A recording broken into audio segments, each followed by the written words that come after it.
Good morning, guys. It's Cindy from Life and Times with Cindy. I came on just to tell you what today's video was going to be about because I'm at my mom's house, if you recognize the area. And basically, Marcus and I came up yesterday for an event that he's been a part of, I don't know, at least 4 or 5 years now. It's called Black Men Cooking. It's done during Black History Month, and the sorority that hosted it is their fundraiser for it's their biggest fundraiser of the year. And because of COVID, they hadn't done it in 3 years, so this was the first one that they've done since COVID hit.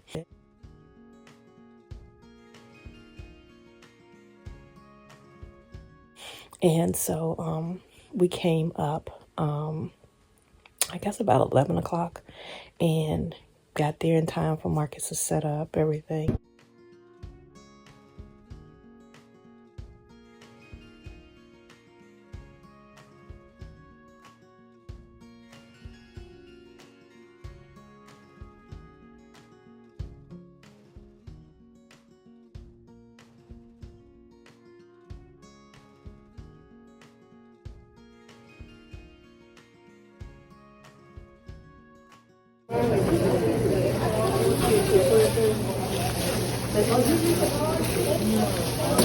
Okay. Here you go. Here you go. Here you go. Okay. I was just testing it in. Oh, okay. All right. It makes better sense. You know what I mean? Because it's really, I think them it's a taste.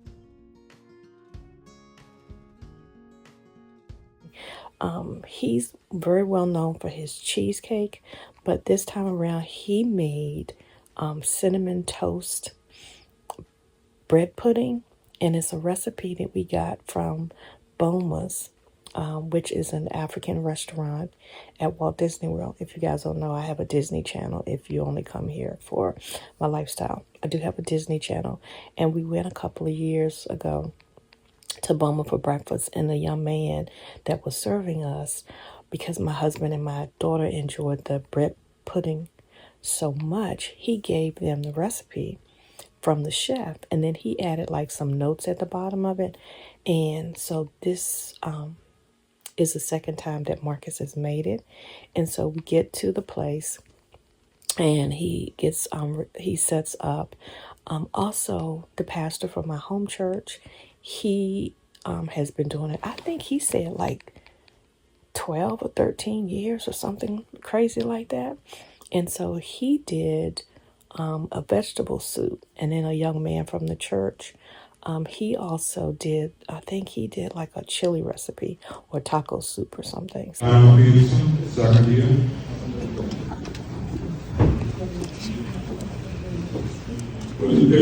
12 years. Woohoo!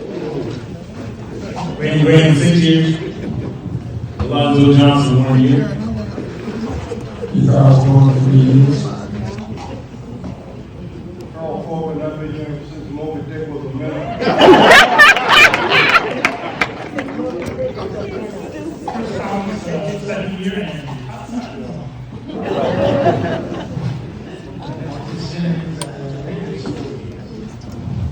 Since 5 years. They say John Cameron has been doing this for 10 years. I don't know. I think 10, 11, 12, 13, 14. Long time. Jerry Bristow, 7 years. We need to give these men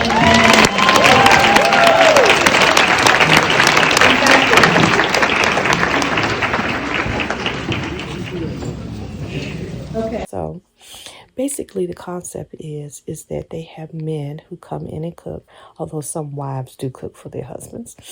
And they set up these tables where you can go around to each station that the men are at, and you get like a little cup with a sample of their food. Now, when you think about it in the grand scheme of things, you think, okay, how do you like get a meal out of just a cup of food? But if you go to like 20 different tables, you get 20 different samples. And let me tell you, I got full off of the samples. Chef Ronald Foster, Chef Deshaun Marshall, Chef John Perrin, Chef Reverend Willie Dickerson, and Chef Walter Burke.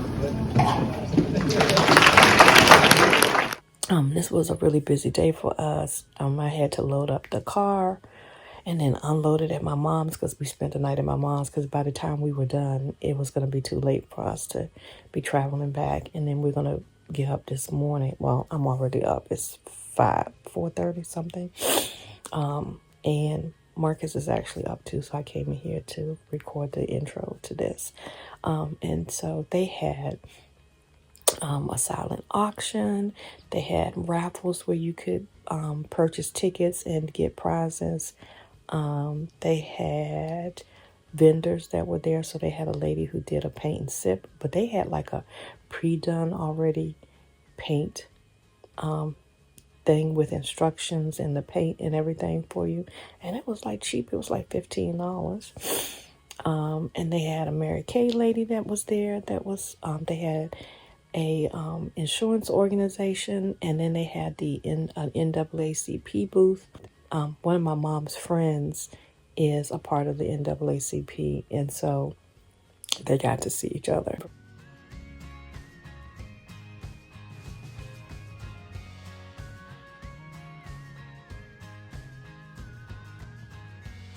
She was actually at my mom's birthday party a couple of months ago, so it was fun seeing her again. They used to work together when they both worked for the state. And so then, what else did they have? So they had all different kinds of foods. I'll pop in pictures and videos. Oh, they had a comedian. She was hilarious, and I videotaped some of her act.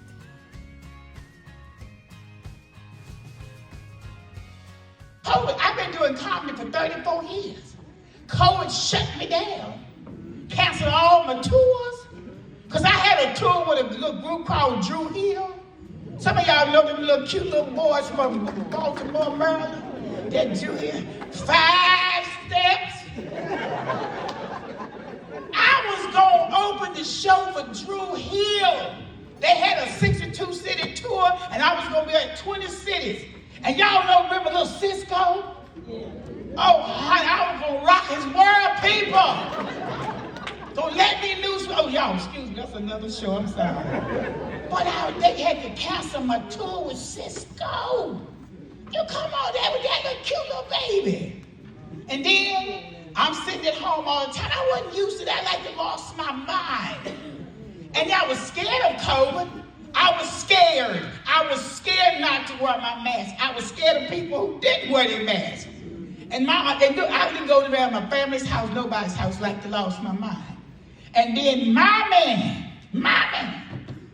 fine old man, good looking old joker, he gonna tell me I ain't getting no shots. I said, why you ain't, let's discuss this. You gonna buy all this right here. You gonna think you gonna give me a virus, a variant? I said, no, honey, we gotta get our shots. We got underlying issues and we old and everything. You know, come on. We looking good by age, but we still old, you know? He told me, he said, you know, I know some of y'all done heard this. He said, you don't know what they putting in them needles. You know, Gail, I'm gonna tell you, honey, they put stuff in there to try to kill all black folks. How much stuff can you get in a needle? If you can get it in some of us tough old people, because some folk couldn't get the needle and they so tough, old and rusted. I said, I don't believe you. Said, you ain't that big a fool to say that out your mouth. He said, I ain't getting this shot. I said, baby, you can't be with me, you don't get this shot. Oh, come on now. You know, baby, don't say that. I said, Listen to me, y'all. I done had everything I'm trying to keep alive. Do you understand me? I done had 2 Moderna. I done had 2 boosters, the new boosters. I done had my flu shot, my single shot. I've been spaded and neutered. I had my toenails cut in my eyebrows. I'm going to do everything to keep Gail alive. Do you understand me? And then they had a lady, which is, I'm so glad I recorded this. I'm hoping that it will, that the sound is good, because she reenacted a slave from this area. And I believe it was a true story, but she talked about how it was like, what it was like to be a slave during that time. And I did not know that in the area that I grew up, that there was a slave owner who had like 4 or 5 plantations, like in Virginia. I mean, that was like news to me. And my mom was fascinated by the story because the lady talked about how slaves were basically sold.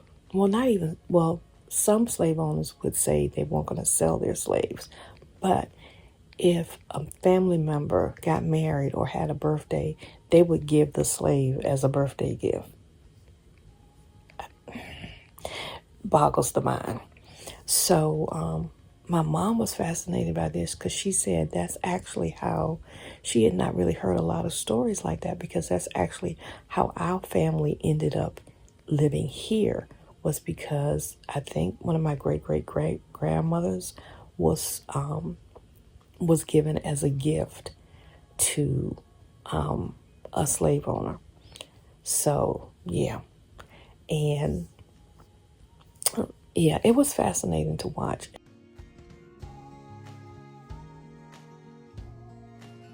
Judah. But those to the quarter in this here year 1775 know me as Nia.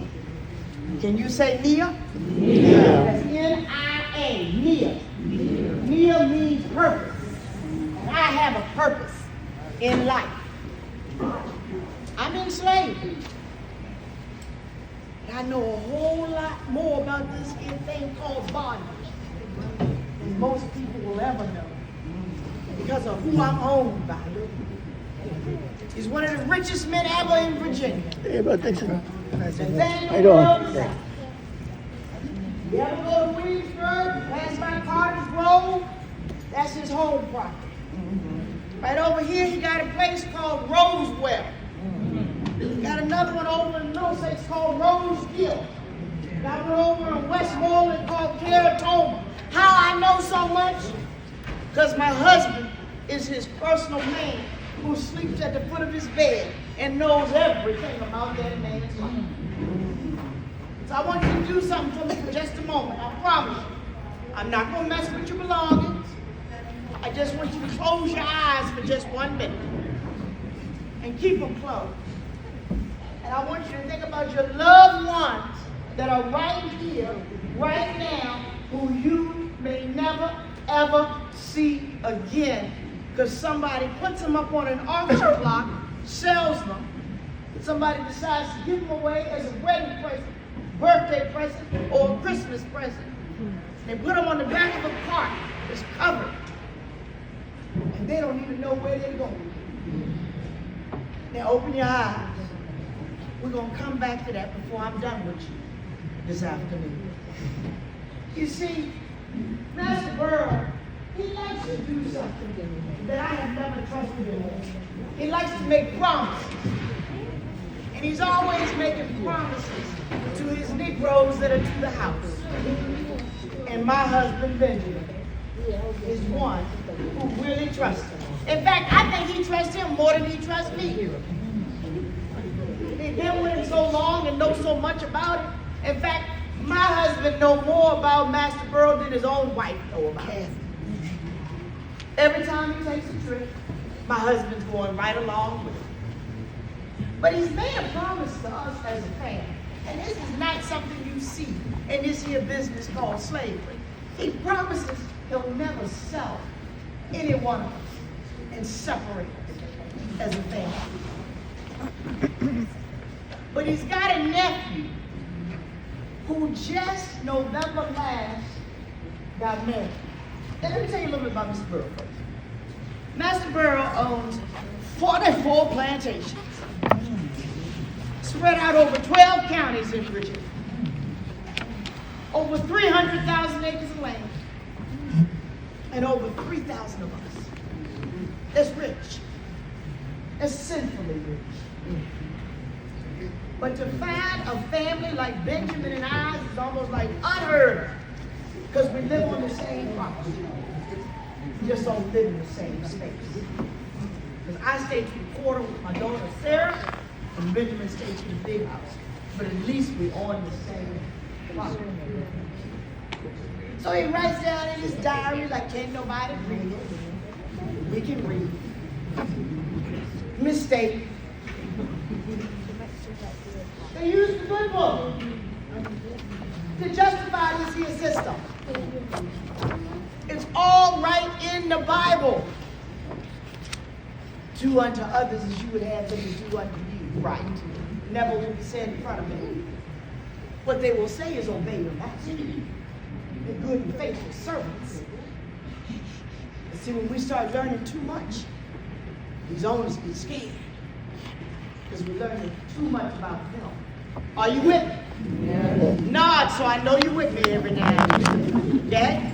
Because this is a little complicated. But again, he has promised us, he's never going to sell this one. To my Benjamin and I, my daughter Sarah, and we have a son named Benjamin.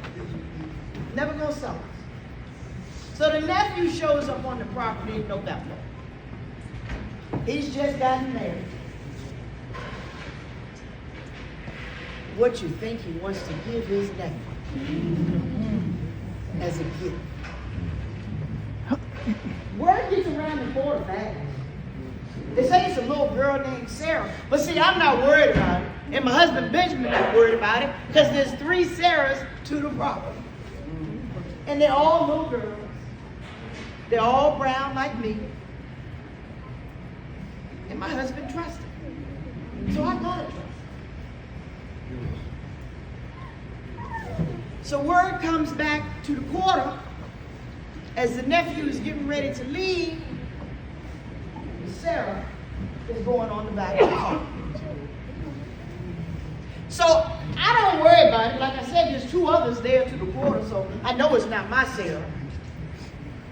I get up the next morning, getting ready to go to the field, and notice she's not in the bed beside me. Now, it's not a bed like anything you might know. I can look at you and tell you ain't never slept on a pallet. That's a bed with stuffed with corn shucks, horsehairs, and straw. An old sack, and maybe to the floor, and maybe some wooden boards nailed together. Any of you ever slept on that? That's what I thought. I can look at you and tell. It's all right. It's a different time for you than for me. But I'm thankful for this time. So now I appreciate when I get to your time. Sound like a plan. Because that man up there, he knows all the plans.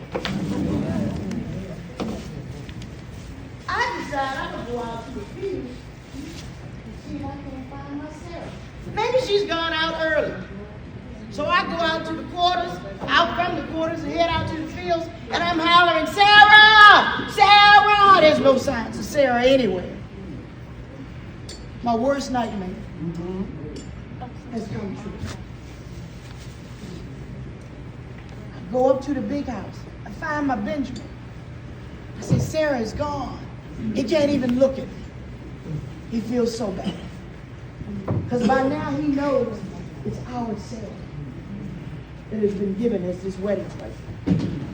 But see, I remember in my head all the different places that my Benjamin has been with Master Burl that I know where I can try and find him. I know there's going to be dogs that's going to be coming down behind it. I know that it's going to be in the Virginia Gazette.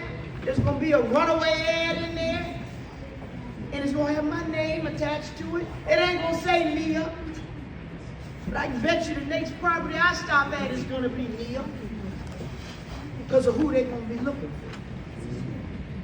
I'm going to make sure the clothes I leave with are going to be the clothes that the master gave me. I got somebody else's belongings. They're going to describe in that paper exactly what you look like, how they didn't mark you. If you ever ran away before, they got a way of trying to find you. I promise you, I'm going to find myself. Nothing's going to stop me. Because I know she's alive. Just know it's only been a few months. She's still alive. Close your eyes.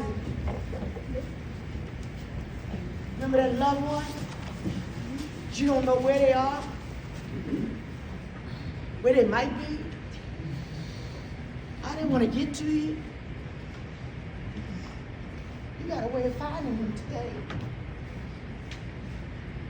I didn't have a way of doing it. You got it. Keep it in the back of your mind always. It's a different time now. We need to appreciate one another more now. Man, I don't know much about that thing you were talking about with that COVID, but there's so many diseases in my time that would take you out like that. I'm old. I'm in my 60s. Most people will not live to see 30 in my time. They start having babies at 12. And they expected to have anywhere from 8 to 10. The county that I originally came from, Middlesex County, has the largest breeding farm. But they'll do nothing but mass reproduce. More money in their pockets.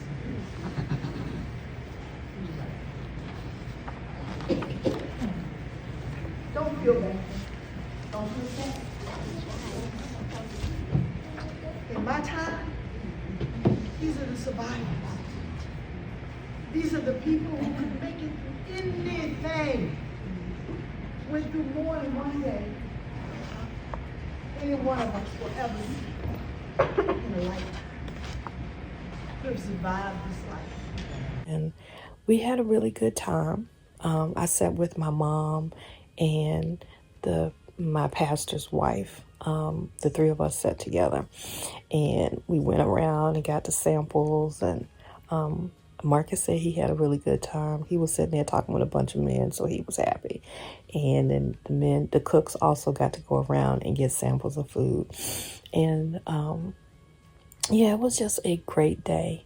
So this morning, hopefully we'll get some breakfast before we leave. And I've got to pack up the car, and then we're heading straight to church. Marcus was going to preach, but he had a lot going on this week. He spoke in front of the men on Thursday. We did take Wednesday, Valentine's Day off, but it was just a lot. He just had a lot going on, and so he decided to call one of his friends and ask him to preach for him this morning. So we can kind of not rush, but we can take our time getting back. It's not that far of a trip, but yeah, he was just, I think we were up. Friday night, we were up late to like 11. Well, at least I was, because he went on and got on the machine early so that he could be ready to come here on yesterday. So anyway, guys, like I said, I'm going to insert some pictures and some clips. And I just hope that you enjoy getting a little glimpse into this life as a pastor's wife. It's always something. So if you guys like this video, please give it a thumbs up. If you haven't subscribed, What are you waiting for? And if you'd like to know when the next video will come out, all you have to do is hit that notification bell below. Until I see you the next time, guys, have a blessed day.